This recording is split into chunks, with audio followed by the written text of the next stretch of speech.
another offshoot of globalization where once an employee might have been expected to mainly collaborate with native colleagues, today many people are part of a global network connected around the world. Yet most managers have little understanding of how local cultures impact global interaction. With me is Erin Mayer, author of The Culture Map, to shed light on how to break through the invisible boundaries of global business. Erin, we see examples of how you can inadvertently offend people almost on a daily basis. For example, last week we saw the British minister travel to Taipei where she gave the mayor a watch. Now, timepieces in China are renowned for being taboo because they signify time coming to an end.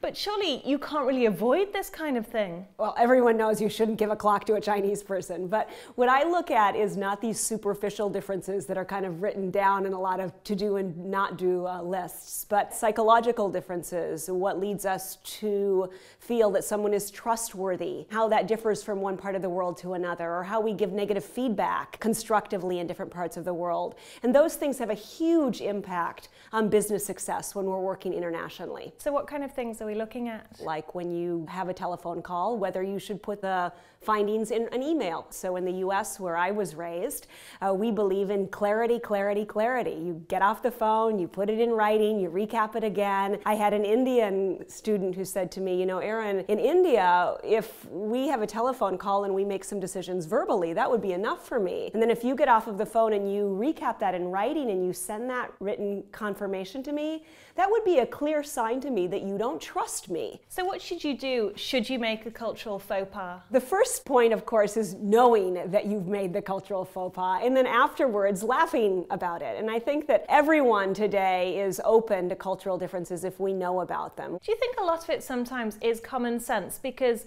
another example, let's stay with China for now, is when I think it was Tony Blair went to China and he wore a poppy which commemorated the war, of course, but Chinese people took that as the Opium War and took offense. But surely that's just knowledge of the country and it should be common sense. Well, maybe with something like that, yes. But let me give you another example. I was working with a team a while ago where I had mostly British people on the team, and then I had 2 people from China. And the British people were talking all the time, and the Chinese were speaking seldomly. And the British interpretation of that was that these Chinese individuals were shy, and they didn't have much to say. But when I talked to them, they said, you know, we're so frustrated in these meetings because the British just want to show off their knowledge, and they send the agendas so late that we don't have time to prepare and check with other people on our teams. So if you're leading a global team and you just have a little bit of information about these types of expectations, yeah, you could make some adjustments and that can make a big difference. Well, are there certain cultures or countries that are more prone to take offense or harder to deal with? I do think that bigger countries like the US or China, people perhaps have a little bit less awareness. But even in a country like the Netherlands, which is quite small, you can have a lot of problems. I used to live in China, and it's something I came up against quite a lot was there was official banquets where they would have sort of the Chinese taste of food, which is very different to Western taste, shall we say. And when you go to a certain country or you're trying to do business with a country, how much should you put yourself out to please that other person? That really depends on your goals.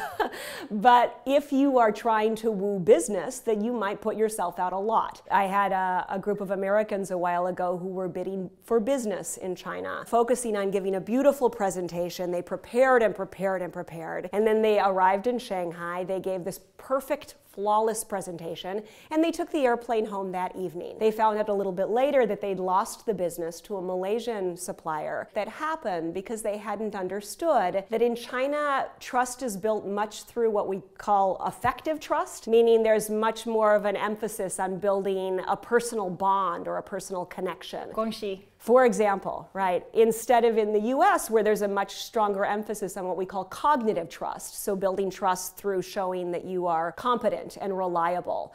So these types of things, they play out in things like banquets, but the question in the end is, did you make the effort to build the trust you need in order to get the business? How much do manners and work ethics really differ between continents? On the outside, often these differences are totally invisible. And people say to me, in today's global world, I don't really experience these things at all. But the most important things happen without us knowing them. I'm American, as I've said, but I've lived in France for the last 16 years. One thing that's very surprising often is how a French person responds when an American boss gives them negative feedback. So in the US, we're taught when we give negative feedback that we should give 3 positives with every negative. I worked with this woman, Sabine, who had this new American boss, and he delivered what he thought was a negative performance review to her, starting by doing this positive reinforcement and then moving on to telling her what he wanted her to do differently. But in France, people give negative feedback much more strongly and positive feedback much more implicitly.